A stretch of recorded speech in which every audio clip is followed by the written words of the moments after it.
Welcome to Canada's podcast. Hello, and welcome to Edmonton's podcast with Mario Toneguzzi on Canada's Podcast Network. Joining me today is Adam O'Brien, who is the founder and owner of Bitcoin Well in Edmonton. Thanks for joining us today, Adam. Hey, thanks so much for having me. Okay, let's start off, Adam, by just maybe explaining to me what Bitcoin Well is. What you guys. Sure, yeah, I think that Bitcoin now more than ever is probably the most well-known it's been, which is fantastic. Bitcoin Well prides itself on making Bitcoin accessible and understood. And so from day one, we started this in 2013.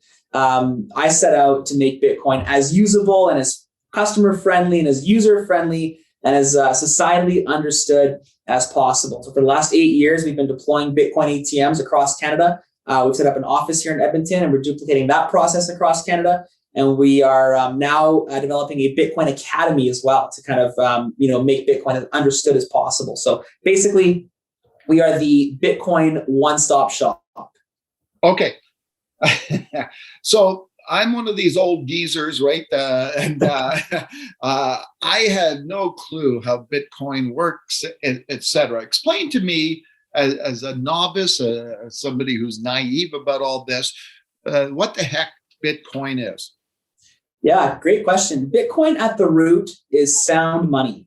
It is the best form of money the world has ever seen. And I can get pretty technical down this line of thinking, so I'll probably not go down that line of thinking. But at the core, when you think about what money should be used for, Bitcoin ticks all the boxes. The most relatable thing that I think we have to Bitcoin is definitely gold. I think that Bitcoin is a store of value similar to gold. It just has a number of advantages over and above gold. Most notably, its ability to be transferred and its ease of storage are two things. Because it's digital, we all know it's much easier to send an email than it is to write a letter and, put a stamp on it and a return address and all the rest of it.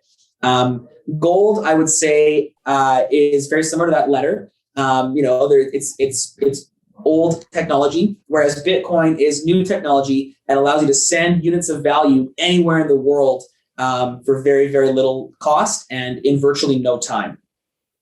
So what did, in these days, I guess, what is Bitcoin being used for? I think primarily a store of value. I think that especially right now with how much economic unrest there is in the world, I think that, people are looking for other ways to place cash and to place money. We're seeing that with companies, but I think we're seeing it too with, average Joes like myself and looking for ways to kind of put their savings.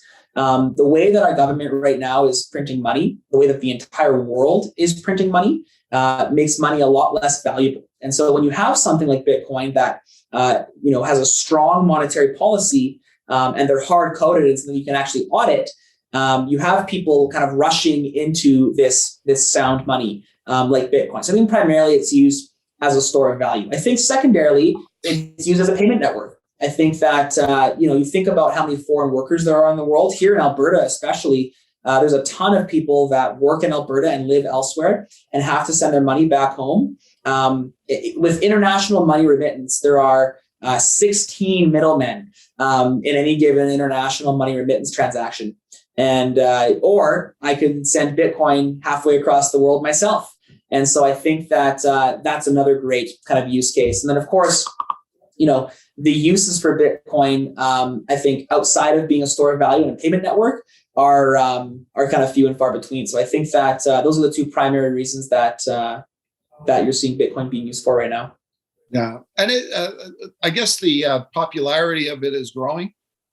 Yeah, certainly. I think that, when I started in 2013, 2014, you get on an airplane, you're in a restaurant, what do you do? I work in the Bitcoin industry. People look at me like, what's that? I'm not sure what that is. Now, everybody knows what Bitcoin is. There's no more caveats on the news. When they talk about Bitcoin, it's no longer Bitcoin, with a bunch of caveats as to what it is. It's just Bitcoin. People know what it is. I think that 4 years ago, that wasn't the case. 8 years ago, it definitely wasn't the case. Yeah. And so I think that the adoption of Bitcoin is definitely increasing tenfold. So how did you get involved in this? It's funny, I don't remember the article I read or when I was first introduced to it, but I remember going to buy it and wanting to buy it and just having a pretty poor experience trying to buy it. And so thought that, ultimately I could do it better, and thought that, I could meet people and educate them, get educated myself, and make a bit of money on the side. And just fell in love with Bitcoin, fell in love with the technology, fell in love with how easy it was to use once you knew how it worked. And then, of course, fell in love with the market, and fell in love with how volatile it was. And so, my journey in Bitcoin kind of started that way, and started where I was buying and selling it, doing it for a profit. And then it morphed. My vision, my philosophical beliefs kind of morphed into creating a financially sovereign society. And it was, it's been a phenomenal journey of nearly a decade now, kind of just learning about Bitcoin and looking to bring Bitcoin to the masses. Speaking of bringing it to the masses, I was just going to ask you, where do you typically find the ATM machines? I remember a couple of years ago, probably a couple of years ago now, being kind of surprised seeing it in my local favorite bar. Which bar was that? It was Jameson's in Calgary. Okay, fantastic. Yeah, so we, I think that we have 130 machines across Canada, and we've partnered with a bunch of different locations. So here in Edmonton, most notably would be Remedy Cafe. We've been working with Remedy for nearly 6 years now, and all of their cafes in Edmonton have a Bitcoin ATM. Restaurants and bars are a great choice. We have partnerships with Ivanhoe Cambridge, who's a pretty big property developer, and they have a bunch of retail malls. So like in Alberta, Cross Iron Mills, or the brand new airport mall by Edmonton International Airport, and then right over into the GTA, where we have Ivanhoe malls in Oshawa and Yorkville, for example. And so I think that, kind of this wide range of places you would find a Bitcoin ATM, but typically what we look for is like a place with good hours and that makes customers feel safe. Ultimately, when you're buying Bitcoin, it's not like you don't just happen to be walking down the mall and, you think, oh, I'll just buy some Bitcoin today. I think that there's definitely, a case for that, but I think more primarily people are seeking this out. People are looking like, they're looking at doing something for their future, and it's done very intentionally. And so we try and make it as experiential as possible by way of like security and ease of use. Mm-hmm. What were you doing before you started into this? I was working at a restaurant. I was, bartender / manager, working at a restaurant, and found Bitcoin and really just fell in love. I've always had, I think, a bit of a taste for business. When I was younger, I used to love the idea of maybe owning a cafe or a restaurant one day. But found Bitcoin and really kind of set my sights on the business of Bitcoin, and all the journeys, all the struggles, and all the hardships along the way have made it both painful and rewarding. But I think that now we're a fairly large organization and on the verge of becoming the world's first publicly traded Bitcoin ATM company. And I think that all the hard work and the precedent we're setting in the industry it's been quite exciting. It's been really fun.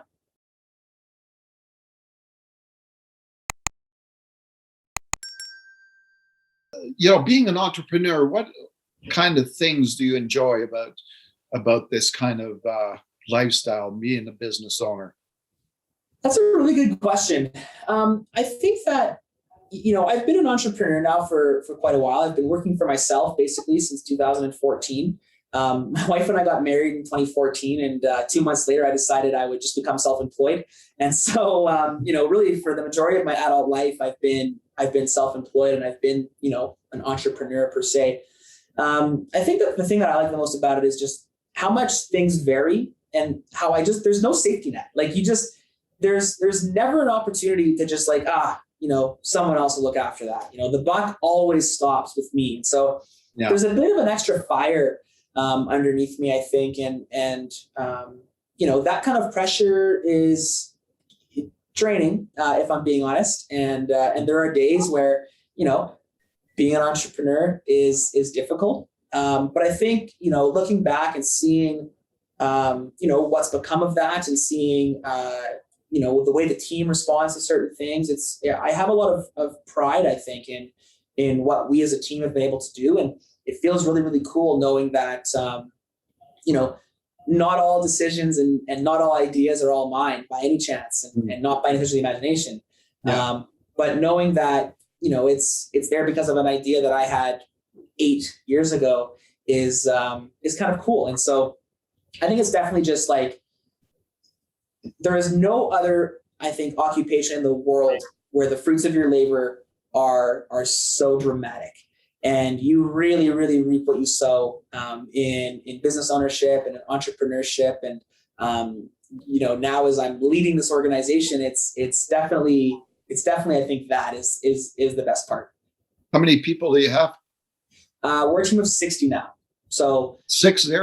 Yeah. Wow. So we've got, and that's split across a couple of different kind of functions of the business.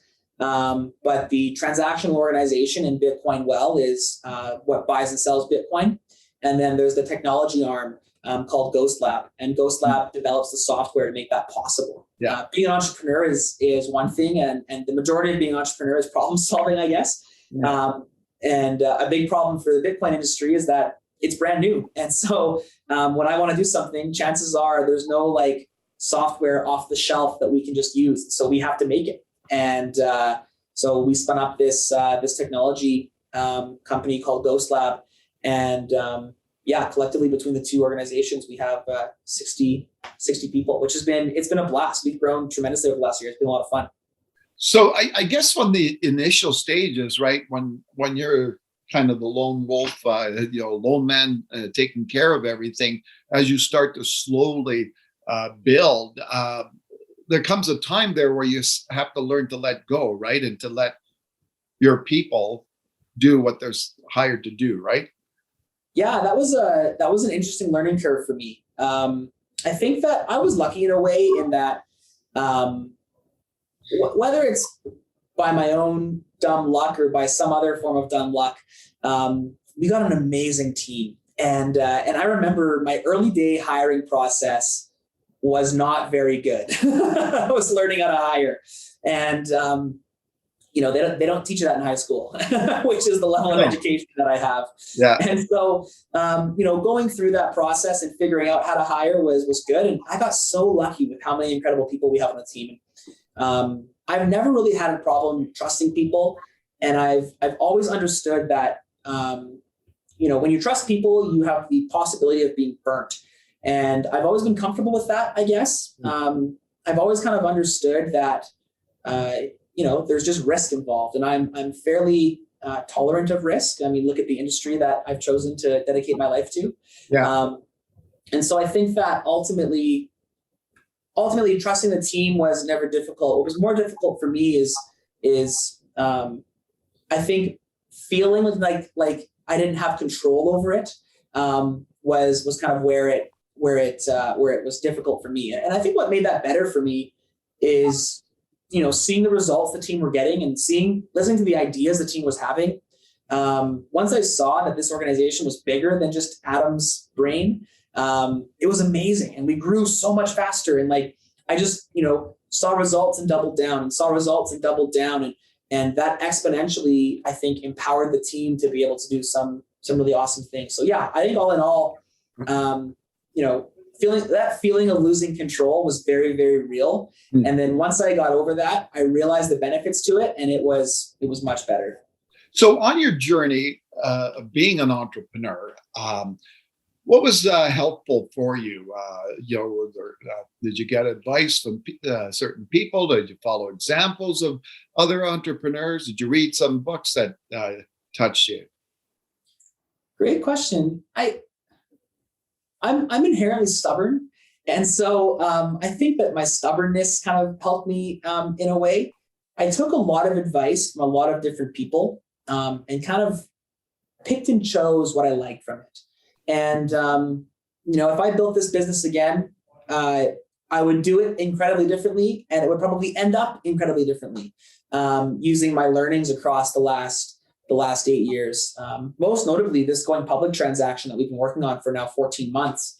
The next going public transaction, if there is one, in my career, will be incredibly different. It's just remarkable how different businesses can be. And so I definitely listened to advice. I soaked up as much advice as I could. But I think that more than advice, what helped me was hearing the experiences of other entrepreneurs. Yeah. 4 years ago, I joined an entrepreneur organization, EO. That's literally what it's called, entrepreneur organization, EO. Yeah. And I joined that. We had 3 employees. We were coming off the best year that we'd ever had. And, in learning from most notably my forum mates, but I think in learning from, the greater EO network, and I really just gained a lot of insight and value into their experience wasn't always the same as mine, but they always went through something similar to me. And I think that just hearing the experience, hearing how they handled it, and then hearing how it worked, helped my creativity kind of come out and well, you did that and that worked there. And so if I do this, it might work here. And then just a bunch of trial and error. Yeah. So obviously, being an entrepreneur is very busy. For many people, it's like a 24/7 job. How do you find your work-life balance these days? These days, it is very lacking. And my wife and my 3 children would tell you that, I think. I've got 3 small kids at home and an incredible wife who holds on the fort. Right now, we're in what I call just rocket land. And we're taking the world by storm. We have some really, really ambitious growth plans, including, going public in this go public transaction. And I think that, I was very conscious about a sacrifice I was going to make in building this business up.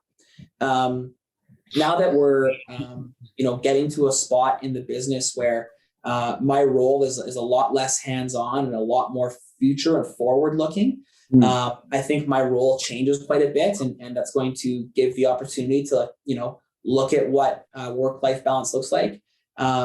I'm not really a guy, though, that does balance very well. I think my friends, my family will tell you, probably very similar to most entrepreneurs, I kind of just dive in head first into what I find interesting.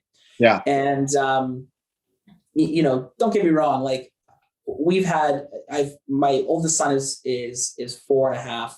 And we've got to do some really incredible things in the 4.5 years that I've been a father. We got to go on some amazing trips, and I'm lucky to be a coach of his baseball team and bring him to music class and school and all the rest of it. I'm not some absent father, but the trips are working vacations. There's certain sacrifices that I think have to be made in order to meet a certain standard that I want to hit. And so work-life balance is probably something that I will be entertaining and learning about for my entire life. Okay. If you had some time that opens up for you beyond spending it with the children and the family, what do you think you'd like to spend time on outside of work? I'm a big golfer. I really, really enjoy golfing. I think that I've been golfing since I was 12. My first job actually was at a golf course. I was playing golf one summer, and I wasn't old enough to work yet, but I would just kind of go in and they'd give me food, and I'd wash dishes and clean the tables. It's a very small town in Alberta, and I loved it. So with that, I got to play a lot of golf and fell in love with the sport. Just like the challenge that it gives to yourself, and you can play with other people and you can compare scores, but really, I'm not playing as anyone else. I'm playing as myself, and I'm playing. It's mostly it's mostly between the years. And so golf's a big one. Like to play sports and watch sports. A big Oilers fan, which is a great thing this year. Last night was a little bit rough. They just lost to the Jets last night, but all in all, really, really enjoy kind of that camaraderie in team and sports. And otherwise, I'm so lucky. Like my work, my career revolves around Bitcoin, which is just I get to play in the Bitcoin sandbox all day, and that's a lot of fun. And so I think my passion and my interests are interjecting with each other, and it's so good because I've been able to make a career out of it, which has been awesome. Oh, super. Well, thanks very much, Adam, for joining us today.